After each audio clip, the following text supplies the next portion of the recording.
بسم الله الرحمن الرحيم.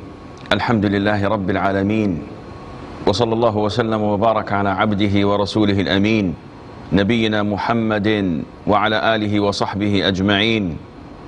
Assalamu alaikum wa rahmatullahi wa barakatuh, and welcome to our first workshop on Umdatul Ahkaam, a book that has the title of Umdatul Ahkaam. And Ahkaam is the plural of Hukum, which is the ruling, the verdict. And that is why people ask, what is the Hukum on touching an impurity? So we say that it is forbidden, it is makruh, depending on the situation. So Umdah is the main pillar, the thing that most people look for, and it is the main thing.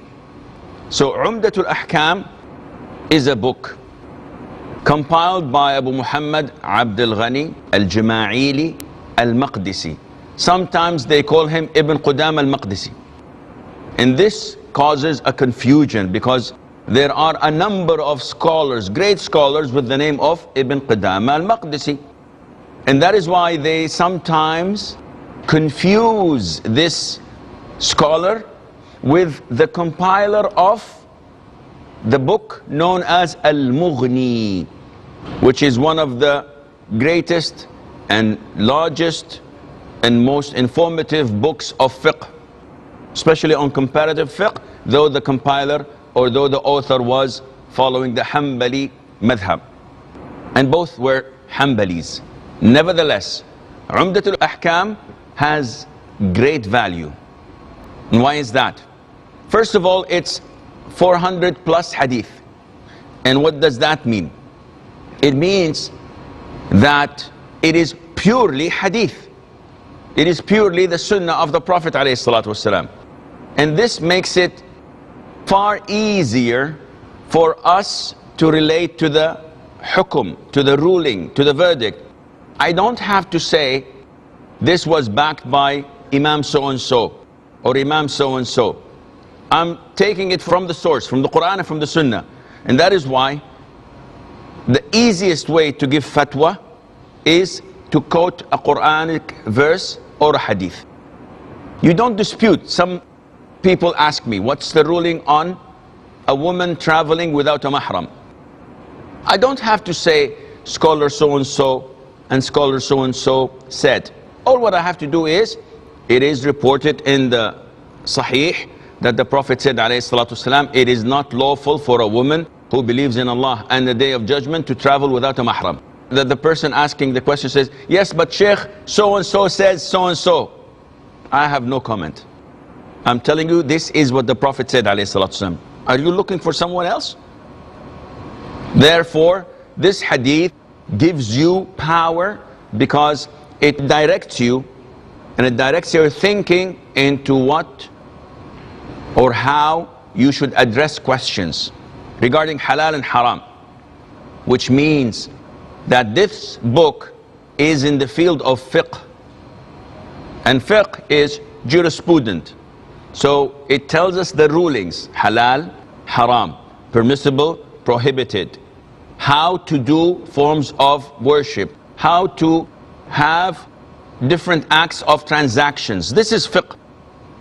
It does not deal with aqeedah. So it does not deal with tawheed. It does not deal with the hell and paradise. It does not deal with belief in general of angels, of messengers, of books, because this is another field of aqeedah. This is what you believe in. This has to do with halal and haram, rules, regulations, verdicts.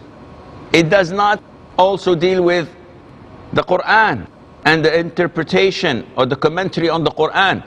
It does not deal with akhlaq, with tarbiyah, with how to morally enhance your ethics, in the sense that this is the etiquette you should follow and these are the things you should not do regarding etiquettes. It deals with halal and haram. This book has been widely accepted throughout the Muslim world, despite the school of thought, because though the author was, or the compiler was a Hanbali, following the Hanbali fiqh, however, due to the nature of the book, it does not involve anything of his own madhab. It involves authentic hadith. And the question that may arise, is everything in this book authentic hadith, sahih? Are all the hadiths authentic? The compiler said that they are all from the sahih. And the majority of the hadiths we're going to study are agreed upon. What do we mean by agreed upon? It was narrated by Al-Bukhari and Muslim in the sahih. And we always hear this wrong impression or the wrong description. We hear people say the 6 sahih books. This is wrong. There are only 2 sahih books, Bukhari and Muslim. And the other 4, Sunan, Abu Dawood, An-Nasa'i, At-Tirmidhi, and Ibn Majah, they include authentic and weak. And some may include even less than that. But the Bukhari and Muslim, the whole ummah of Ahlul Sunnah approve of them and accept them to have all authentic hadiths. So this book is one of the highest in degree of authenticity. Yet, this is the minimum requirement for any student of knowledge. And that is why this is not an advanced book. People usually, when they start studying hadith that is related to fiqh, and one would say, what is the difference between hadith and fiqh? Hadith is the source of Islam, Quran and hadith. Fiqh is the understanding, the comprehension, the blessing and gift and favor of Allah upon those who are favored.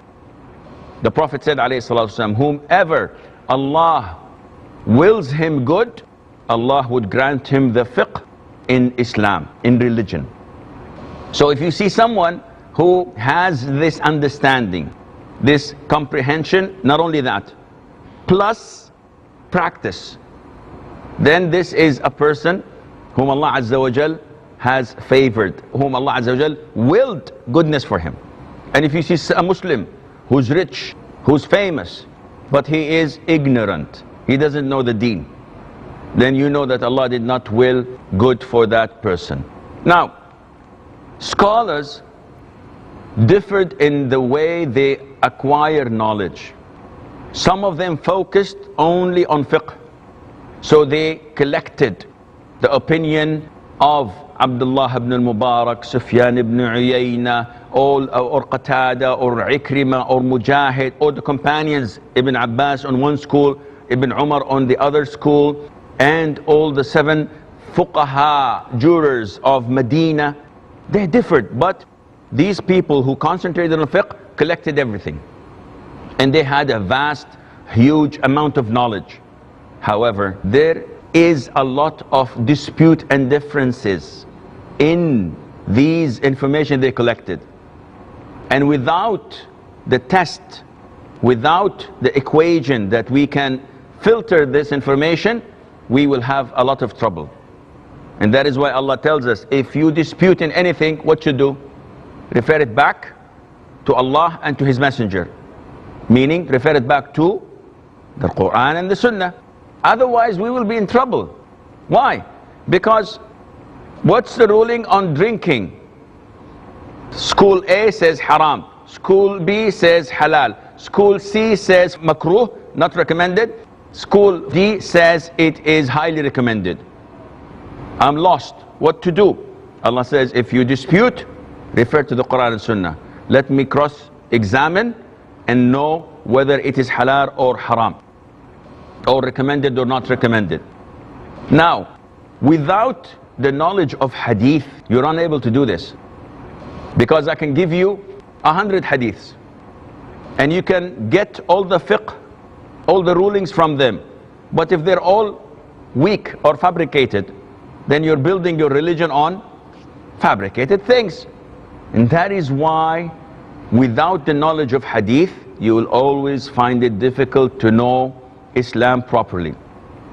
However, with only the knowledge of hadith, it will be difficult for you to understand the hadith without the fiqh, the tools of fiqh. So it is not a speciality that you have to take one and leave the other. A proper student of knowledge has to have a vast amount, a vast quantity, a vast knowledge of all sciences, so that he would be able to judge and to learn and to study. So, to go back to where we started, Umdatul Ahkaam is at the lowest level, meaning it's for beginners, and we're all beginners. We have a break. After the break, inshallah, we will continue on our topic between fiqh and hadith, so stay tuned.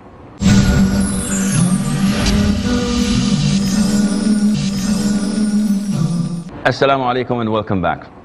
So, if you want to study fiqh alone, pure, you go to the Hanbali school of thought, the Shafi'i, the Hanafi, the Maliki, and select one of the summarized books of fiqh.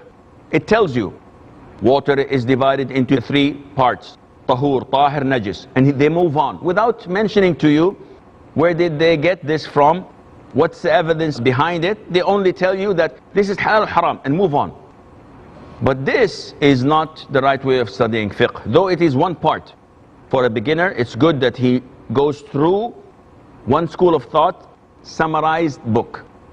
Now, for those like you and me who are interested only in the things that please Allah, okay, this book of fiqh does not please Allah, it might be, it might not, because I don't know if this is what Allah Azza wa Jal revealed or not. I don't know if this is what the Prophet ﷺ taught or not.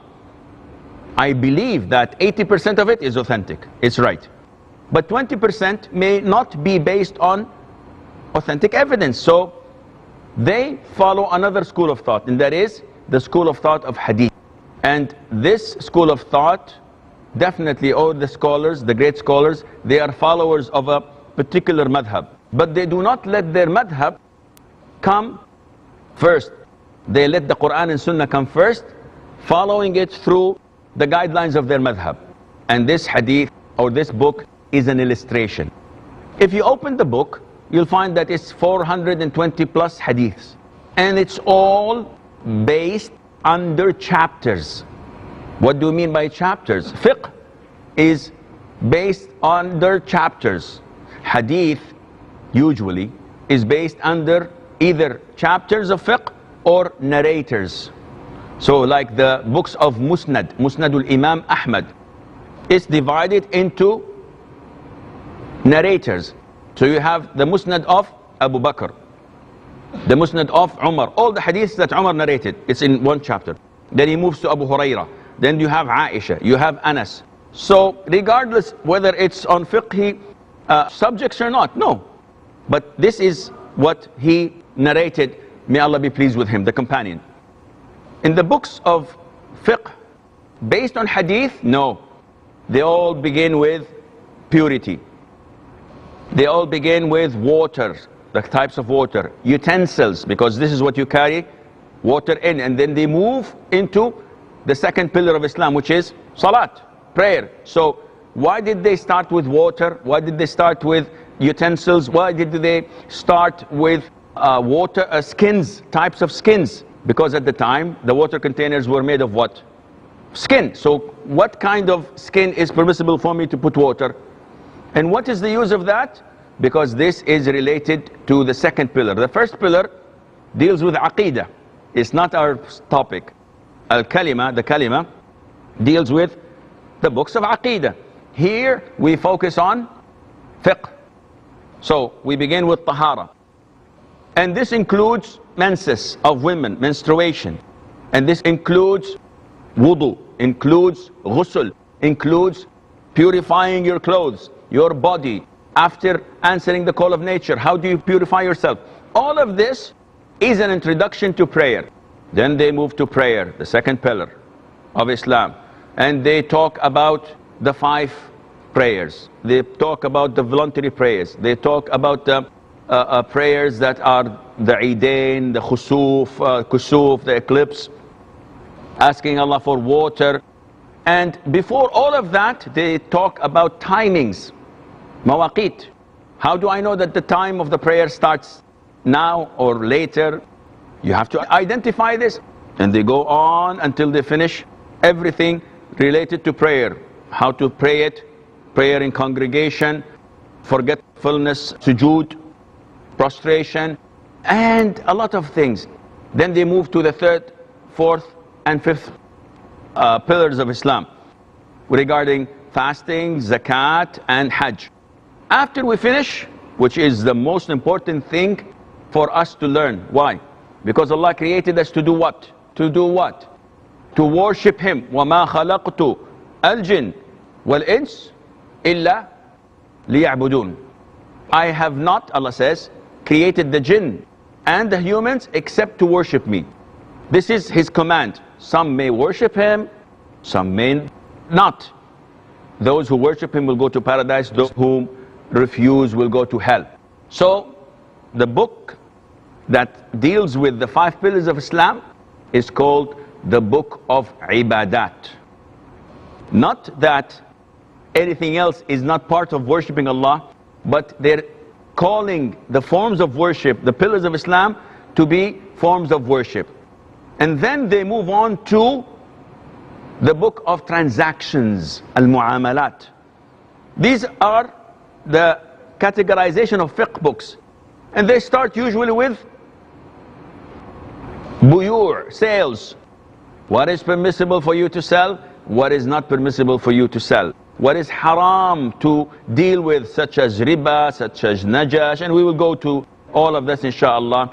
To sell blindly, to buy without naming the price, anything that has disputes. Why? They said because if you prayed and learned how to worship Allah, you need to eat. And you cannot eat without buying. So they talk a lot about transactions, how to deal with others, how to sell in gold and silver, what is riba, what is interest, what are the types of forbidden forms of buying and selling. And then after that, some of them move and talk about food. Because we have food, we know how to buy food, what to do. I'd like to know the foods, and this means the types of slaughtering, the types of haram food, the types of things that I can consume and things I cannot. And then after a person has prayed and learned his deen and bought something and filled his stomach with, what would he think usually about? Marriage. So they talk about marriage, how to propose, how to get married, how to get divorced. After you get divorced, how to have iddah, the waiting period. And they move on and on and on, and usually these things lead to fights, disputes. So they talk about chapters dealing with blood, talking about injuries, talking about murders, prescribed punishment in Islam. So everything is connected. Now, Islam is huge, but it is simple. Because it's from Allah, because it's from our Creator, it is extremely simple. And as we, inshallah, will go through this great book, you will find that it is extremely simple for all of us to learn. However, this is, as I've said, for the beginners. So if you master this book, you're entitled, inshallah, to go to stage 2. And usually scholars say that stage 2 is the book of Bulugh al-Maram, which was compiled by Al-Hafidh ibn Hajar al-Asqalani, may Allah have mercy on his soul.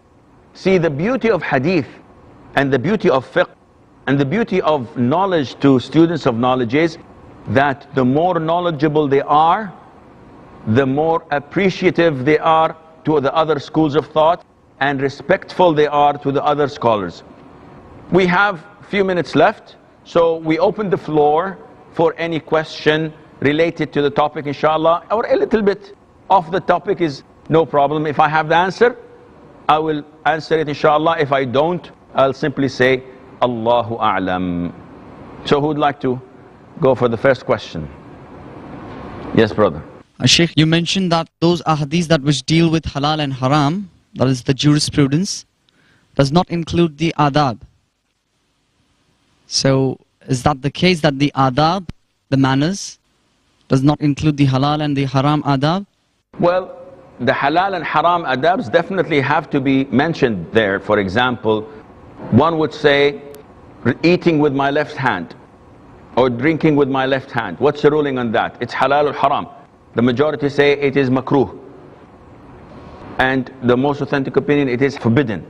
So, by etiquette, we meant to say that when entering a house, how many times should you ask for permission? 3 times. The sunnah is to say, Assalamu alaikum, adkhul, may I come? 3 times, nobody answers, you leave. So these are part of the etiquettes that usually the books of fiqh, especially these summarized versions, do not mention. It is mentioned in the widely expanded books. Why? Because it comes through this process and they collect anything that deals with these things, even makruh or mustahab. And Allah knows best.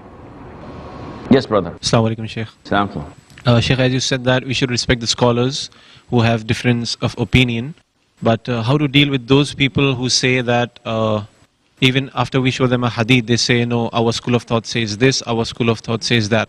So how do you deal with those people? Well, it depends on their ability. And we always have to judge people in accordance to their ability, not to ours. So if I go to someone who is unable to walk for 10 meters without resting, it is unfair for me to ask him to jog for 1 kilometer. His ability does not take him. It's wrong for me to go to someone whose job description does not have or does not include solving problems. And I tell him, I have a problem, do this, do that, something that's complicated. These people you're talking about usually have a limitation. They say, and they believe, I only follow my school of thought because if I go a little bit higher, I'm confused and I may reject Islam. A'udhu billah. Why? He says, listen, there's so many differences. I'm unable to know. You have to look at the ability. Yes, if this individual whom I'm telling him, the hadith is authentic, and he says, I agree. I know Sahih al-Bukhari is authentic, but I don't want to follow it. I want to follow my madhab or my imam. This person is ignorant. Pray for him and don't waste your time with him. But if someone is unable to distinguish what's right and wrong, so always remind him, try to bring him to the authentic platform of Quran and Sunnah and tell him, okay, if you don't know, this is what Allah said in the Quran, and if you dispute in anything, return it back to Quran and to the Sunnah. If he agrees and complies, alhamdulillah, by time he will. I'm afraid that this is all the time we have. Until we meet next time, fi amanillah. Wassalamu alaikum wa rahmatullahi wa barakatuh.